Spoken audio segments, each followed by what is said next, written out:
வணக்கம் நண்பர்களே, என் பேர் இக்பால். நான் கிட்டத்தட்ட 20 வருஷமா மும்பையில் ஓட்டோ ஓட்டிட்டு இருக்கேன். ஆனால் 6-7 வருஷத்துக்கு முன்னாடி என் கூட ஒரு பயங்கரமான சம்பவம் நடந்தது. அது நான் இன்னைக்கு உங்ககிட்ட ஷேர் பண்ண போகிறேன். கிட்டத்தட்ட ராத்திரி 12 மணி ஆயிருக்கும். நான் ஒரு பேசஞ்சரை ராயல் பாம் சொசைட்டியில் ட்ராப் பண்ணிட்டு வீட்டுக்கு போயிட்டு இருந்தேன்.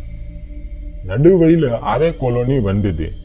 அங்கே ஒரு குறுக்கு வழியா நான் வீட்டுக்கு போயிட்டு இருந்தேன். காட்டு ரொம்ப அமைதியா இருந்தது. நான் பாட்டு கேட்டுட்டே டிரைவ் பண்ணிட்டே இருந்தா ராத்திரி 2 மணி ஆயிருக்கும். அப்பதான் ஒரு வயசான பாட்டியை பார்த்தேன்.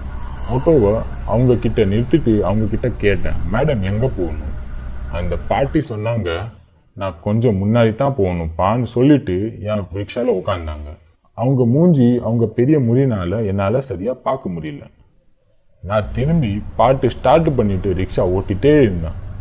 கொஞ்ச நேரம் அப்புறம் நான் ரிக்ஷா கண்ணாடியில பின்னாடி அந்த பாட்டியை பார்த்தேன். அப்பதான் ஒரு காத்து வந்தது. காத்துனால அவங்க மூஞ்சிய நான் பார்த்தேன்.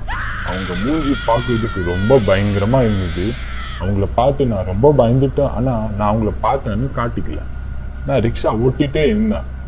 கொஞ்ச நேரம் அப்புறமா என் ரிக்ஷா நின்றுடுச்சு. என்னத்தான் ஆச்சுன்னு பார்க்கறதுக்கு நான் கீழே இறங்கி ரிக்ஷா என்ஜினை செக் பண்ணேன். வண்டியை சரி பண்ணி நான் திரும்பி என் ரிக்ஷாவில் உக்காந்தேன்.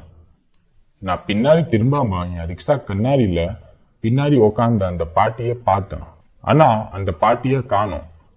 அப்பதான் ஒரு ரிக்ஷா என் முன்னாடில இருந்து போனது. அதுல தான் அந்த வயசான பாட்டி உக்காந்து இருந்தாங்க. நான் என் ரிக்ஷாவை சீக்கிரமா ஸ்டார்ட் பண்ணிட்டு வீட்டுக்கு போயிட்டு தூங்கிட்டேன். அடுத்த நாள் காலையில நான் நேற்று ராத்திரி நடந்தது எல்லாம் ஒரு கெட்ட கனவுன்னு நினைச்சிட்டு மறந்துட்டேன். அப்புறமா நான் ஒரு நியூஸ் பேப்பர் படிச்சுட்டு இருந்தேன். அதுல அரே காலனி ஃபாரஸ்ட்ல ஒரு ஆட்டோ டிரைவர் ஆக்சிடென்ட் ஆகி செத்துட்டான்னு ஏதி இருந்தது. அவன் பார்க்கறதுக்கு நான் நேற்று நைட்டு பார்த்த அந்த ஆட்டோ டிரைவர் மாதிரியே இருந்தான். ஆனா அந்த ஆட்டோல அந்த வயசான பாட்டி இல்லை. அப்புறமா தான் நான் கேள்விப்பட்டேன், அரே காலனி கிட்ட ஒரு வயசான ஆயா ஒரு ஆவி சுத்திட்டு இருக்கு. அது வரப்போற ஆட்டோ கிட்ட லிஃப்ட் கேட்கும். நீங்க அதுக்கு லிஃப்ட் கொடுத்தீங்கன்னா அது உங்களை கொன்னிடும். ஏதோ அந்த ராத்திரி என் நல்ல நேரம்னு நான் தப்பிச்சிட்டேன். ஆனா அது நாளுக்கு அப்புறம் நான் என்னைக்குமே அரே காலனி கிட்ட ராத்திரிக்கு சவாரியே பண்ணல.